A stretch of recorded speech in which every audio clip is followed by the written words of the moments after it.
Salut mes chers élèves, notre cours d'analyse d'aujourd'hui va s'accentuer sur les suites numériques. Nos derniers cours sur les suites numériques étaient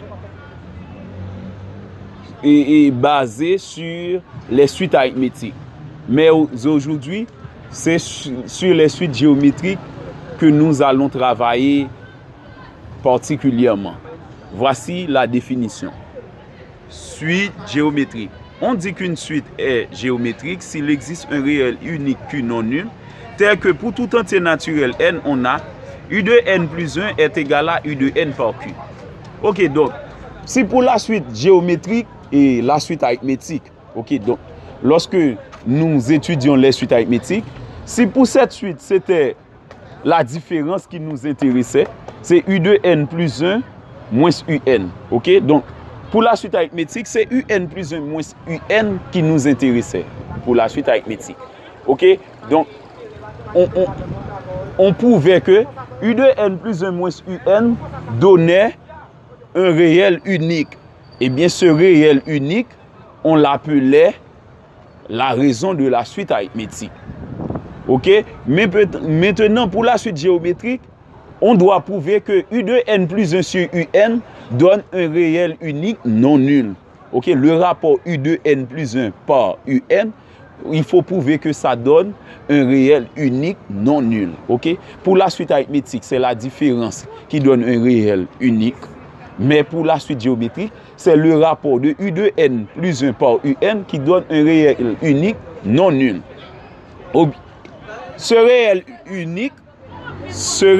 unique non nul est appelé la raison de la suite géométrique.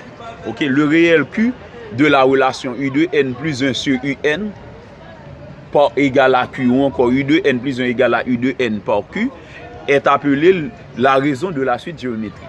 Maintenant, puisque la raison de la suite géométrique est toujours un nombre réel non nul, eh bien, cette raison peut être soit inférieure à 0, soit entre 0 et 1, sauf 0 et 1, soit égal à 1 ou supérieur à 1. Eh bien, nous allons envisager ces 4 cas. Ok? Donc, le premier cas, lorsque la raison Q est inférieure à 0, on dit que la suite n'est ni croissante ni décroissante. Une suite géométrique ayant pour raison Q strictement négatif est une suite qui n'a pas de monotonie. C'est-à-dire, c'est une suite qui n'est pas monotone. C'est une suite qui n'est ni croissante ni décroissante. C'est-à-dire, on peut trouver que cette suite est tantôt croissante, tantôt décroissante. Lorsque la raison de la suite est comprise entre 0 et 1, par exemple, une suite qui a pour raison 1 demi, c'est une suite qui est strictement décroissante. Ok? Toute suite ayant pour raison Q compris entre 0 et 1 est une suite géométrique qui est strictement décroissante. Une suite géométrique ayant pour raison Q compris ayant pour raison Q comprise entre 0 et 1 est strictement décroissante. Maintenant, lorsque la raison Q est égale à 1, ok, donc, puisque par définition, on dit que la raison donne toujours un réel unique non nul. Eh bien, le réel unique non nul peut être égal à 1. Eh bien, lorsque ce réel donne 1, on dit que la suite est constante. Ok? On a déjà ce cas, le cas d'une suite arithmétique.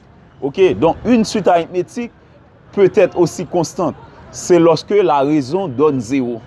Ok? Donc, on a une suite constante de plusieurs façons. On pourrait avoir une suite périodique de période 1, c'est une suite constante. Une suite arithmétique de raison R égale à 0 est une suite constante. Une suite géométrique de raison Q égale à 1 est aussi une suite constante. Ok, donc la suite arithmétique est constante lorsque sa raison est égale à 0, parce que la suite arithmétique, c'est une addition qu'on fait. Eh bien, 0, c'est l'élément neutre pour l'addition.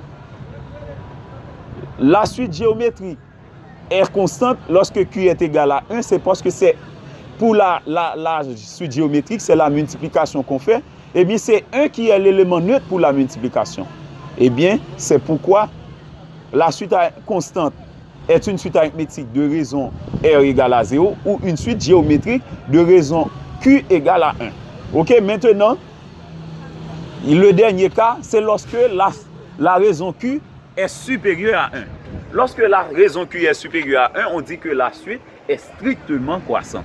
OK, donc une suite géométrique ayant pour raison Q supérieure à 1, c'est une suite qui est strictement croissante. Maintenant, expression du terme général UN d'une suite géométrique en fonction du premier terme et la raison Q. Expression du terme général UN d'une suite géométrique en fonction du premier terme et la raison Q. OK, donc, pour ce faire, on a plusieurs cas à considérer. Lorsque la suite est définie sur N, eh bien, le terme général de la suite, c'est UN égale à U0 par Q exposant N. OK? Donc, ainsi va-t-on pouvoir trouver l'expression, OK, du terme général de la suite en fonction de N. OK? Donc, voilà, expression du terme général UN d'une suite géométrique en fonction du premier terme et la raison Q. Sur N, c'est UN égale à U0 par Q exposant N. Maintenant, sur N star, si la suite est définie sur N star, on va avoir U1 comme premier terme. C'est U1 par Q exposant N-1. C'est encore l'expression de UN. C'est UN égale à U1 par Q exposant N-1. Ici, c'est UN égale à U0 par Q exposant N sur N, parce que le premier terme, c'est U0. Mais ici, c'est U1 par Q exposant N-1, parce que ici, le premier terme, c'est U1. Maintenant, d'une manière générale, on peut déterminer le terme général d'une suite avec n'importe quel terme. OK, donc, il faut prendre, d'une manière générale, c'est UP par Q exposant NP, N-P. OK, donc, normalement, on peut trouver le terme général d'une suite géométrique avec n'importe quel terme. OK, donc, on prend UN égale à UP par Q exposant N-P. OK, le terme général d'une suite géométrique, c'est UP par Q exposant N-P. Pour la suite arithmétique, on avait une somme. C'était UP plus N-P fois R. Mais pour la suite géométrique, on fait UP par Q exposant N-P. OK? Donc, lorsqu'on fait la somme de l'indice ici, P et de l'exposant de Q, ça doit donner toujours l'indice du terme qu'on a au premier membre. OK? Donc, voilà, c'était tout pour l'expression du terme général UN d'une suite géométrique. Maintenant, remarque, lorsqu'on a trois nombres réels A, B et C, OK, qui sont dans cet ordre les termes d'une suite géométrique. OK, donc si nous avons trois termes, trois réels A, B et C, qui sont les termes respectifs d'une suite géométrique, eh bien, on dit que le terme intermédiaire qui est B, lorsqu'on l'élève au carré, ça doit donner le produit des deux termes extrêmes, qui est A et C. Les deux termes extrêmes qui sont A et C. OK? Donc, lorsqu'on élève le terme intermédiaire au carré, B au carré, ça doit donner le produit des deux termes extrêmes qui sont A et C. Donc, B carré donne A par C. Eh bien, si nous prenons par exemple une suite géométrique de raison 2, eh bien, on va avoir 1, 2, 4. C'est 1 par 2 qui donne 2, 2 par 2 qui donne 4. On a trois termes d'une suite géométrique, n'est-ce pas? 1, 2, 4. Les trois termes d'une suite géométrique sont 1, 2, 4. Maintenant, puisqu'on connaît les trois termes d'une suite géométrique, eh bien, suivant la propriété, c'est dans l'ordre, c'est 1, 2, 4, 1 par 2 qui donne 2, 2 par 2 qui donne 4. Eh bien, on peut appliquer cette propriété.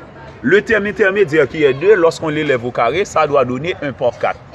1 fois 4 donne 2 au carré donne 4 et 1 fois 4 donne 4. Eh bien, c'est pourquoi 1, 2 et 4 sont les termes respectifs d'une suite géométrique. OK, donc sans perdre de temps, nous allons appliquer cette théorie que nous venons d'apprendre à partir de deux exercices du cours d'aujourd'hui. Voici le premier. Déterminer la raison et le premier terme U1 d'une suite géométrique, sachant que son troisième terme est 24 et le sixième terme est 192. OK, donc, on dit U1, donc la suite est vraiment U, mais on n'a pas précisé comment devrait-on appeler la raison. eh bien, j'appelle UN cette suite géométrique de raison Q. Ok, soit UN cette suite géométrique de raison Q. On demande la raison, eh bien, Q est à déterminer. On demande U1, U1 est à déterminer. Puisque cette suite a pour premier terme U1, c'est sûr que la suite est définie sur N star. Ok? C'est sur N star que la suite est définie. Eh bien, le troisième terme peut être représenté directement par U3, qui est égal à 24, parce que le troisième terme, c'est 24. Le sixième terme, qui est 192, peut être représenté par U6.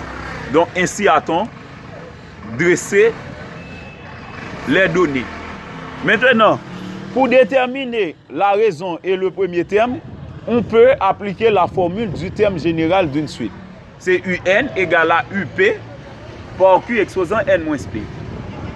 Maintenant, puisqu'on connaît U6 et U3, on attribue à N la valeur 6 et à P la valeur 3. Eh bien, on a U6 égale à U3 par Q exposant 6 moins 3. Q exposant 6 moins 3, 6 moins 3 donne 3, donc on a U6 est égal à U3 par Q exposant 3. Maintenant, on remplace U6 par sa valeur, U3 par sa valeur. Donc, par Q exposant 3, donc ça donne 192 égale à 24 Q au cube. Maintenant, on tire Q au cube, ça donne 192 24e. Maintenant, Q au cube donne 8. Pourquoi? Parce que lorsqu'on divise 192 par 24, ça donne 8. Donc, puisqu'on connaît Q au cube, eh bien, pour trouver Q exactement, on prend la racine cubique de 8. Ok, donc si la puissance de Q était paire, eh bien, on prendrait plus ou moins racine cubique et la racine énième de 8. Donc, puisque n ici est un nombre impair, donc ce n'est pas la peine de prendre plus ou moins. Ok, on prend le signe directement, le signe plus. Ok, le signe plus est donc conservé. Mais si c'était Q exposant 4, on prendrait plus ou moins racine quatrième de 8. Ok, donc puisque l'exposant est impair, donc c'est racine cubique de 8 directement qui donne 2. Pourquoi? 2 au cube donne 8, et bien la racine cubique de 8 donne 2. Maintenant, on connaît Q, et bien on peut facilement retrouver U1 en appliquant la même formule générale, UN égale à UP par Q exposant N-P. On remplace N par 1 et P par 3. Ça donne U1 égale à U3 par Q exposant 1-3. U3 c'est 24, Q c'est 2, 1-3 c'est moins 2. Maintenant, on a U1 égale à 24 par 2 exposant moins 2. 2 exposant moins 2, suivant la formule A exposant moins N, donne 1 sur A exposant N. 2 exposant moins 2 donne 1 sur 2 au carré. Donc, on a 24 par 1 sur 2 au carré. 2 au carré donne 4. Donc, c'est 24 par 1 qui donne 24 sur 4. 24 sur 4 n'est autre que 6. Donc, le premier terme de la suite, c'est U1 égale à 6. Maintenant, on fait de même. Donc, suivant l'application, la même application, nous allons résoudre un second exercice dans le cours d'aujourd'hui. Voici le deuxième exercice. Déterminer la raison et le premier terme U0 d'une suite géométrique connaissant le troisième terme 16 et le sixième terme 1024. Ok, maintenant, on n'a pas précisé le nom de la suite, mais on a dit tout simplement U0. Donc, cela veut dire que la suite est UN sans doute. Mais on n'a pas précisé le nom de la raison. Eh bien, on appelle Q la raison. Soit UN, cette suite géométrique de raison Q. Mais cette raison est à déterminer. Puisqu'on demande de déterminer la raison. Je mets Q comme inconnu. Maintenant, il faut trouver U0 également. Mais U0 est à déterminer. Puisque le premier terme de la suite, c'est U0, la suite est sans doute définie sur N. Eh bien, le premier terme, c'est U0. Le troisième terme doit être U2. Le sixième terme doit être U5. Eh bien, voilà. On a U2 égale à 16. U5 est égal à 1024.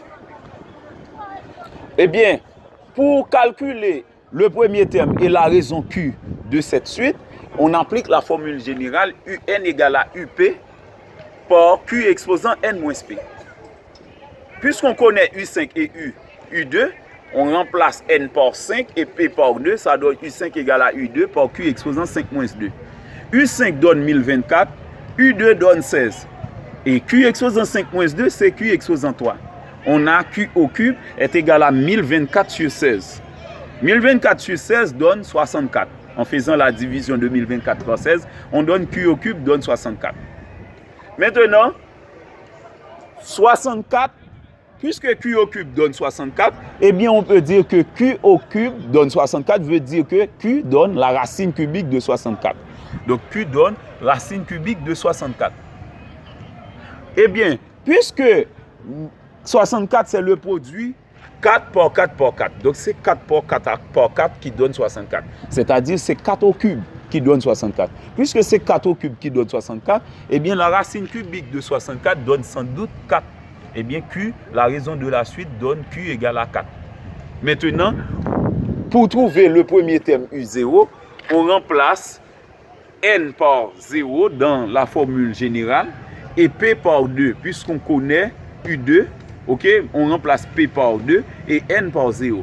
Eh bien, on écrit la formule générale avec N égale à 0 et P égale à 2. U0 égale à U2 par Q exposant 0 moins 2. On remplace U2 par sa valeur qui est 16 et Q par sa valeur qui est 4. 0 moins 2 donne moins 2. Donc, 4 exposant moins 2 donne 1 sur 4 au carré. Donc, 16 par 1 sur 4 au carré, ça donne 16 par 1 qui donne 16, 4 au carré qui donne 16. Ça donne 16 16e. Donc, U0 donne 1. Donc, on connaît U0 égale à 1, on connaît Q égale à 4. Donc, on a répondu, on a trouvé, ok, et ce qu'on demande de trouver dans l'exercice 2. Donc, c'est ainsi qu'on termine le cours d'aujourd'hui. Donc, je vous prie de bien vouloir vous abonner à mon channel YouTube. C'est Jimmy Dieveil, enseignant de mathématiques, compétent et expérimenté. Merci et bonne journée.